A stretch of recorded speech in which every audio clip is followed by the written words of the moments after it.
kita kembali akan menceritakan kisah tentang nabi-nabi Allah. Nabi satu ini termasuk dalam 25 nabi yang namanya tercantum di dalam Al-Quran.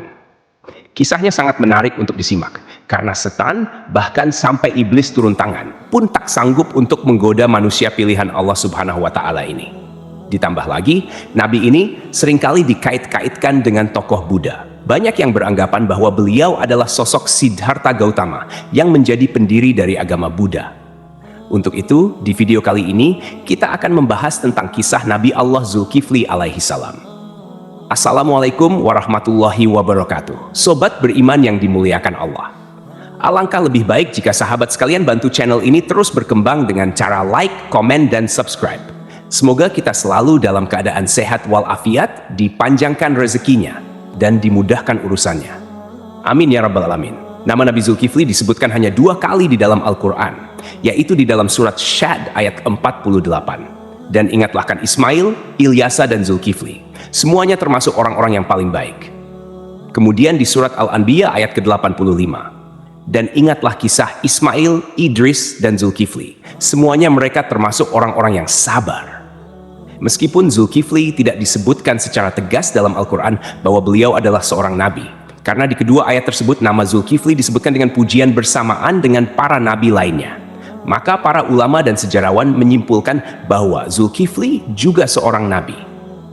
Menurut pendapat dari Imam Ibnu Katsir, di dalam kitab Tafsir Al-Quran Al-Azim, beliau menegaskan bahwa Zulkifli adalah seorang nabi, utusan Allah Subhanahu wa Ta'ala.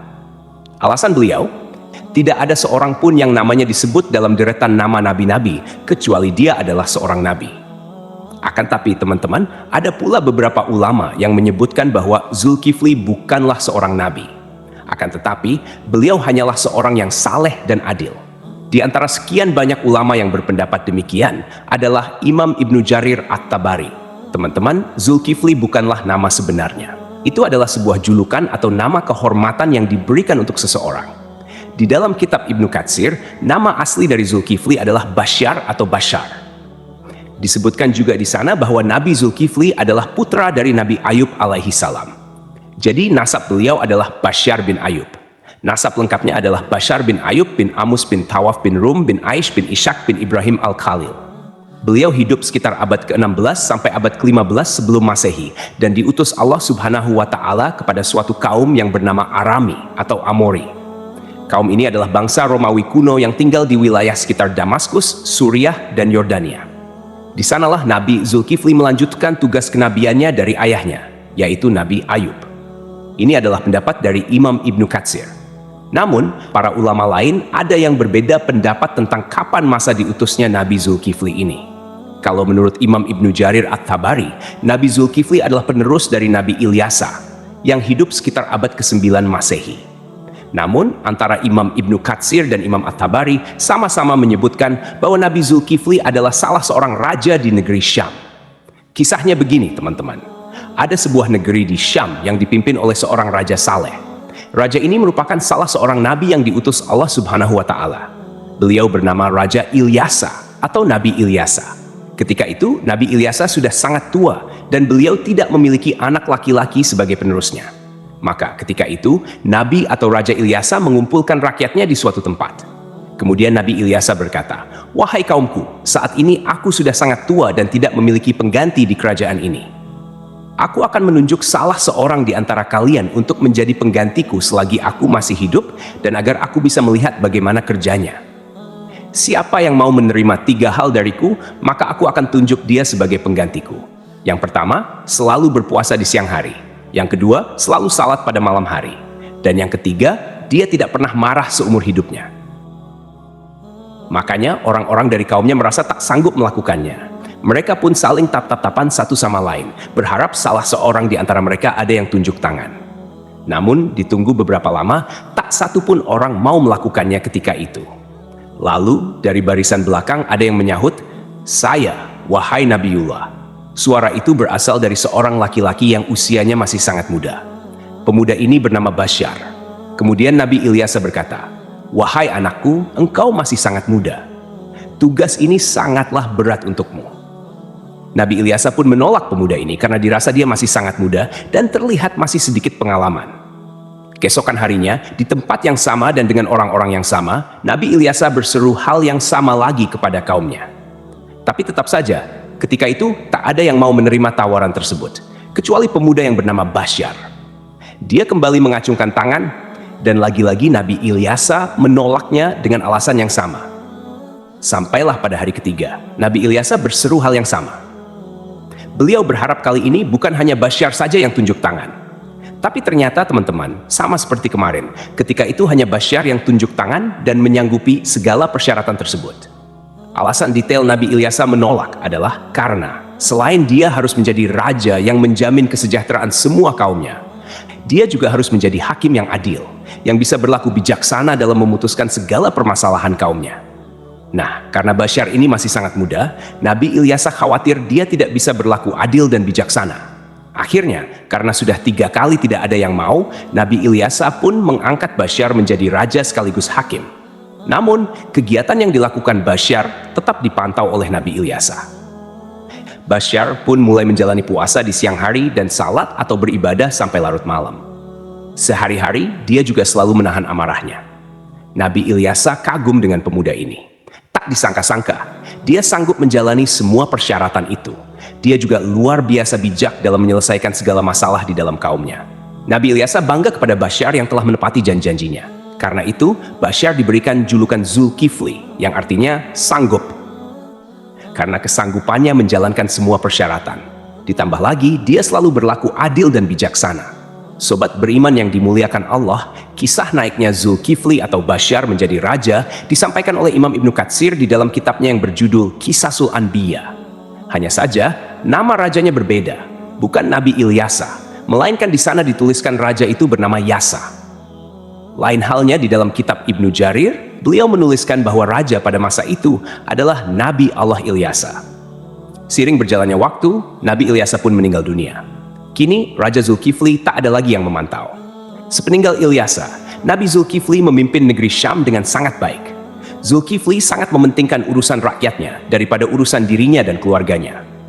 Beliau memegang teguh janjinya untuk selalu berpuasa di siang hari, beribadah di malam hari, dan tak pernah sekalipun marah. Zulkifli selalu sabar dalam keadaan apapun.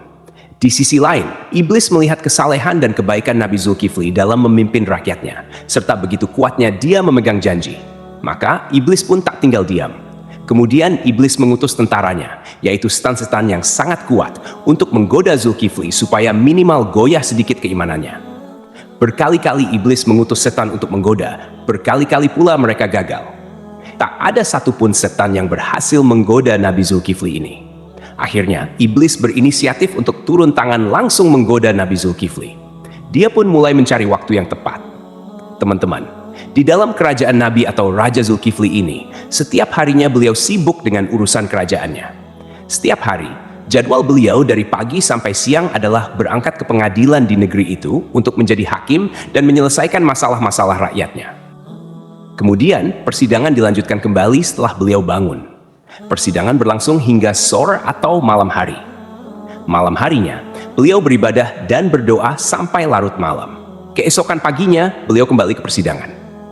Begitulah rutinitas yang dilakukan Nabi Zulkifli setiap harinya. Zulkifli benar-benar merupakan figur seorang raja yang memuliakan seluruh rakyatnya. Melihat kesalehan Nabi Zulkifli, iblis pun mencari peluang untuk menggoda beliau. Kali ini, iblis berniat membuat Nabi Zulkifli marah, agar beliau melanggar janjinya kepada Nabi Ilyasa untuk tidak marah sama sekali. Akhirnya, pada suatu hari, iblis datang menemui Nabi Zulkifli dengan menyamar sebagai seorang kakek tua renta dan miskin. Hari itu, Nabi Zulkifli sedang merasa sangat lelah. Ketika jam istirahatnya tiba, beliau segera pulang lebih awal untuk tidur siang. Baru saja beliau hampir terlelap, iblis yang menyamar sebagai kakek tua mengetuk pintu kamarnya. Dari dalam kamar, Nabi Zulkifli bertanya, "Siapa itu?" Iblis menjawab, "Aku orang tua yang teraniaya." Nabi Zulkifli pun bangun dan membukakan pintu. Iblis kemudian mengarang cerita, mengaku bahwa ia mengalami banyak perlakuan semena-mena dari kaumnya. Ia terus bercerita panjang lebar, hingga waktu istirahat Nabi Zulkifli habis. Meski kelelahan, Nabi Zulkifli tetap mendengarkan cerita itu dengan sabar. Ketika tiba waktunya untuk kembali ke persidangan, Nabi Zulkifli berkata, "Wahai paman, engkau bisa meneruskan ceritamu nanti. Datanglah ke tempat persidangan sore ini. aku akan membantu menyelesaikan masalahmu di sana." Nabi Zulkifli pun kembali ke persidangan dan menjalankan tugasnya sebagai hakim. Namun, ketika sore tiba, kakek tua itu tidak kunjung datang. Nabi Zulkifli menunggu hingga malam hari, tetapi kakek tua itu tetap tidak muncul. Beliau pun pulang ke rumah dengan pikiran bahwa mungkin kakek tua itu akan datang esok hari. Keesokan harinya, Nabi Zulkifli seperti biasa duduk di persidangan untuk menyelesaikan permasalahan rakyatnya. Beliau menunggu hingga siang, tetapi kakek tua itu tetap tidak datang. Ketika waktu istirahat tiba, Nabi Zulkifli menutup sementara majelisnya dan pulang untuk tidur siang. Namun, baru saja beliau tertidur, kakek tua yang sama kembali mengetuk pintu. Nabi Zulkifli membuka pintu dan berkata dengan lembut, "Wahai paman, bukankah sudah kukatakan padamu kemarin, datanglah ketika aku di persidangan. Aku akan menyelesaikan masalahmu di sana." Namun, kakek tua itu kembali mengarang cerita, berbicara panjang lebar hingga waktu istirahat Nabi Zulkifli habis untuk kedua kalinya. Meski sangat lelah, Nabi Zulkifli tetap sabar. Beliau berkata, "Wahai paman, datanglah ke majelisku sore ini. Aku akan menunggumu di sana untuk menyelesaikan masalahmu." Kakek tua itu pergi dan Nabi Zulkifli kembali ke persidangannya. Karena tak sempat istirahat, beliau tampak sangat lelah dan mengantuk. Ketika sore tiba, Nabi Zulkifli mencari kakek tua itu di tempat persidangan. Tetapi kakek tua itu tidak datang lagi. Nabi Zulkifli berdoa kepada Allah Subhanahu wa Ta'ala agar diberikan kesabaran dan keteguhan hati, sehingga beliau tidak marah. Pada hari ketiga, ketika waktu istirahat tiba, Nabi Zulkifli pulang dengan cepat. Hari itu, beliau merasa sangat lelah, bahkan lebih lelah dari hari sebelumnya. Sebelum beristirahat, Nabi Zulkifli mempesan kepada para pengawalnya dan seorang anggota keluarganya, "Jangan biarkan siapapun mendekati pintu ini. Aku ingin tidur. Hari ini aku sangat lelah." Baru saja Nabi Zulkifli tertidur, iblis yang menyamar sebagai kakek tua kembali datang dan mengetuk pintu. Namun, penjaga pintu dengan tegas berkata, "Hai paman, raja sedang istirahat. Beliau tidak ingin diganggu." Kakek itu berusaha memaksa masuk dengan alasan, "Aku sudah memiliki janji dengan raja untuk bertemu hari ini." Namun, penjaga tetap tidak mengizinkannya dan memintanya menunggu hingga waktu istirahat selesai. Iblis pun pergi, tetapi kemudian dia menemukan sebuah lubang di atas kamar Nabi Zulkifli. Melalui lubang itu, iblis memanjat dan masuk ke dalam kamar Nabi Zulkifli yang sedang tertidur. Iblis mendekati Nabi Zulkifli untuk membangunkannya, dengan tujuan membuat beliau marah. Saat terbangun, Nabi Zulkifli melihat kakek tua itu dan bertanya, "Hai paman, apa yang kau lakukan di kamarku? Bukankah aku telah menyuruhmu untuk menemuiku di persidangan?" Hampir saja Nabi Zulkifli marah, tetapi beliau menahan amarahnya dengan sekuat tenaga. Melihat Nabi Zulkifli tetap sabar, iblis merasa putus asa. Lalu iblis berkata, "Wahai raja, coba lihat aku. Apakah engkau tidak mengenali siapa aku?" Nabi Zulkifli memperhatikan lebih jelas dan berkata, "Engkau pasti musuh Allah." Kakek tua itu menjawab, "Benar, aku adalah iblis. Engkau membuatku tak berdaya dalam segala hal. Aku melakukan ini semua untuk membuatmu marah agar kau melanggar janjimu." Namun, iblis akhirnya menyerah karena tidak berhasil membuat Nabi Zulkifli marah. Lalu ia pergi meninggalkan kamar tersebut. Cobaan dari kaum yang menentang. Selain gangguan dari iblis, Nabi Zulkifli juga menghadapi cobaan lain berupa pemberontakan dari sebagian kaumnya. Beberapa orang dari kaumnya menentang kekuasaannya dan berencana menghancurkan kerajaannya. Mereka bahkan ingin Nabi Zulkifli turun dari jabatannya sebagai raja. Melihat situasi ini, Nabi Zulkifli mengumpulkan pasukannya untuk melawan para pemberontak. Sayangnya, sebagian besar kaumnya enggan ikut berperang karena takut mati di medan perang. Mereka memberikan syarat yang hampir mustahil, yaitu jaminan bahwa mereka akan tetap hidup dan tidak terbunuh selama pertempuran. Nabi Zulkifli pun berdoa kepada Allah Subhanahu wa Ta'ala, memohon agar seluruh pasukannya diberikan keselamatan. Dalam pertempuran yang berlangsung sengit, doa Nabi Zulkifli dikabulkan oleh Allah. Tidak ada satupun anggota pasukannya yang gugur dan pasukan Nabi Zulkifli berhasil meraih kemenangan. Keberhasilan memimpin kerajaan. Setelah kemenangan itu, kerajaan Nabi Zulkifli menjadi lebih tentram dan sejahtera. Nabi Zulkifli memimpin dengan keadilan dan kebijaksanaan, menjalani hidup dengan sederhana, serta selalu mementingkan kesejahteraan rakyatnya. Beliau dikenal sebagai pemimpin yang sabar, tidak pernah marah, dan selalu memegang teguh janjinya. Dalam tafsir Imam At-Tabari, disebutkan bahwa Nabi Zulkifli adalah penerus dari Nabi Ilyasa. Namun, sebagian ulama lainnya meyakini bahwa Nabi Zulkifli adalah orang yang sama dengan Nabi Yehezkiel, yang dimakamkan di Babilonia, di sebuah tempat bernama Al-Kifl, yang kini berada di kawasan Irak. Abdullah Yusuf Ali dalam The Holy Quran menyebutkan bahwa kata Kifli adalah bentuk Arab dari Yehezkiel, yang berasal dari bahasa Ibrani. Berdasarkan pendapat ini, Zulkifli bukanlah sebuah julukan melainkan nama asli. Terlepas dari kebenaran pendapat ini, para ulama seperti At-Tabari, Ibnu Katsir, Ibnu Ishaq, dan Ibnu Qutaibah sepakat memandang Yehezkiel sebagai Nabi Allah. Ibnu Katsir bahkan mengisahkan Nabi Zulkifli dan Nabi Yehezkiel sebagai dua cerita yang berbeda. Artinya kedua nabi ini dianggap sebagai tokoh yang berbeda. Ada pula perdebatan panjang yang menyebutkan bahwa Zulkifli adalah sosok Buddha Siddhartha Gautama, seorang tokoh yang diyakini sebagai pendiri agama Buddha.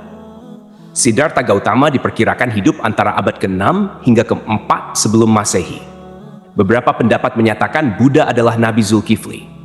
Ada juga yang menghubungkannya dengan Nabi Idris, dan bahkan ada yang menyebut Buddha adalah Nabi Khidir. Pendapat ini salah satunya didasarkan pada anggapan bahwa kata Kifli adalah bentuk Arab dari kata Kapil, kependekan dari Kapila Wastu, yaitu ibu kota Sakya dan tempat tinggal Siddhartha Gautama sebelum meninggalkan istana. Salah satu pendukung teori ini adalah Hamid Abdul Qadir dalam karyanya Buddha the Great, His Life and Philosophy. Beliau menyimpulkan bahwa prinsip hidup Nabi Zulkifli memiliki banyak kesamaan dengan filosofi yang diajarkan Siddhartha Gautama. Pendapat ini diperkuat oleh Al-Qasimi, seorang ahli tafsir yang menafsirkan surah At-Tin, Saka. Pohon Tin, tempat Buddha mendapatkan wahyu dan menjadi rasul. 2. Pohon Zaitun, tempat Nabi Isa diangkat menjadi nabi dan rasul. 3. Gunung Sinai, tempat Nabi Musa menerima mandat dari Allah. 4. Negeri Mekah yang aman, tempat Nabi Muhammad SAW menerima wahyu. Dalam tafsir tersebut, timbul pertanyaan mengapa agama Buddha dan Kristen disebut lebih awal dibandingkan Yahudi dan Islam. Ibnu Taimiyah menjelaskan bahwa hal ini karena agama Buddha berada lebih jauh dari kebenaran, kemudian Kristen dan Yahudi lebih mendekati, sedangkan Islam disebut terakhir karena kesempurnaannya. Namun, ada juga pendapat lain yang menghubungkan Buddha dengan Nabi Khidir. Dalam Al-Milal wa An-Nihal yang ditulis oleh Asy-Syahrastani, dijelaskan bahwa jika ajaran-ajaran Buddha benar, maka ia memiliki banyak kesamaan dengan Nabi Khidir. Adapun pendapat yang menyatakan Buddha adalah Nabi Idris didasarkan pada beberapa kesamaan, seperti aturan memakai jubah kebikuan. Dalam kitab Mustadrak Al-Hakim dari Ibnu Abbas, dikatakan bahwa Nabi Daud adalah seorang pembuat perisai, Nabi Adam seorang petani, Nabi Nuh seorang tukang kayu, Nabi Idris seorang penjahit, dan Nabi Musa seorang penggembala. Sementara itu, Siddhartha Gautama yang dikenal sebagai Buddha adalah seorang pangeran, putra Raja Sudodana. Pada usia 7 tahun, Pangeran Siddhartha memiliki 3 kolam bunga teratai, yaitu kolam bunga teratai biru, Upala, kolam bunga teratai merah, Paduma, dan kolam bunga teratai putih, Pundarika. Kata Atsidar, Sidra, atau Sidar yang merujuk pada makna bunga teratai menjadi hal yang patut diperhatikan, terutama bila dikaitkan dengan Nabi Idris. Kisah sang Buddha yang mencapai kesempurnaan menuju nirwana dianggap memiliki kesamaan dengan Nabi Idris yang mencapai surga Allah tanpa melalui kematian. Pada suatu malam, Pangeran Siddhartha memutuskan meninggalkan istananya dan menjalani hidup sebagai seorang pertapa. Di usia 40 tahun, beliau dikatakan diangkat sebagai nabi. Sebagaimana nabi-nabi lainnya, Buddha Gautama juga meramalkan kedatangan Nabi Muhammad SAW. Dalam ajarannya, ia menyebutkan tentang Buddha Maitreya. Aku bukanlah satu-satunya Buddha. Selepas aku akan lahir seorang Buddha lagi yang dikenal dengan nama Maitreya. Dia akan memiliki banyak sifat-sifat mulia dan utama.